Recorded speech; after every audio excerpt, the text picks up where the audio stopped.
Brother, this question is from a non-Muslim sister. She is present in the audience, but for security reasons, she will not like to come on the microphone. I'll be reading a question. If a non-Muslim girl wants to marry a Muslim boy, and the Muslim boy asks the girl to convert, not by force, but because he wishes her to accept the religion, is it wrong? Meaning, is it wrong on the part of the boy to ask to convert? Secondly, if a non-Muslim girl marries a Muslim boy without converting but still follows the Islamic religion as it is supposed to be followed, is it wrong on the part of the girl to follow the religion but without converting? Her name is Khushbu. She is a teacher by profession. Sister asked the question, there's a non-Muslim to ask a question, that can a non-Muslim girl, if she wants to marry a Muslim boy and the Muslim boy requests her to accept Islam, is it right? And if a non-Muslim girl follows Islam without converting, is it acceptable? The Quran says in Surah Baqarah, chapter number 2, verse number 221, that do not marry unbelieving women until they believe. Do not marry a mushrika until they believe. Because it further says that it is preferable to marry a believing woman even if she is a bondswoman, even if she may be a servant, even if she may be ugly. It is far superior to marry a believing woman who's a bondwoman rather than an unbelieving woman, even if she attracts you.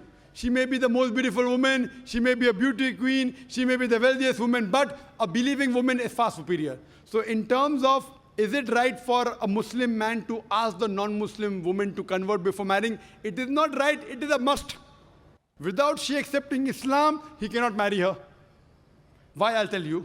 For example, if I tell you that there is a car, one tire is of a cycle and the other is of a tractor, will the car run? No.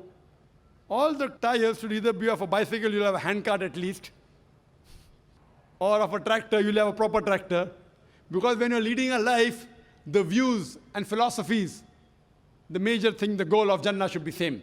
Coming to your second question, that if a woman follows the teachings of Islam but does not convert, is it acceptable? See, for conversion, you don't have to publicly announce. You don't have to come on the microphone and say, I bear witness that there's no God but Allah. It's not a must. If you feel your life is in danger, if you say within your heart and tell it to Almighty God, you don't even require any witness. It's between you and Allah.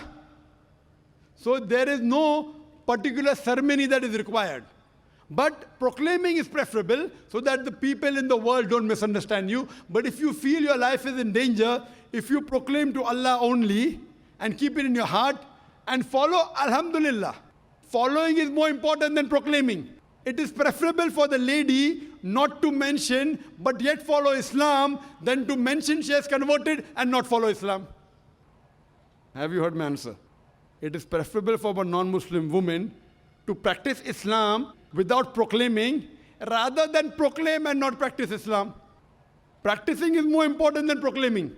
It's between her and Allah. So the moment she starts practicing Islam, it's understood. When she offers salah, she agrees there is one Allah and Prophet Muhammad is the messenger. The moment you say Aqama, it is in that Aqama you believe that there is no God but Allah and Prophet Muhammad is the messenger. Finish. So if she starts practicing, she doesn't have to proclaim also. So if she wants to do the second, practicing is more important than proclaiming. But if she wants to proclaim, it is fine, she can proclaim. Hope that answers the question.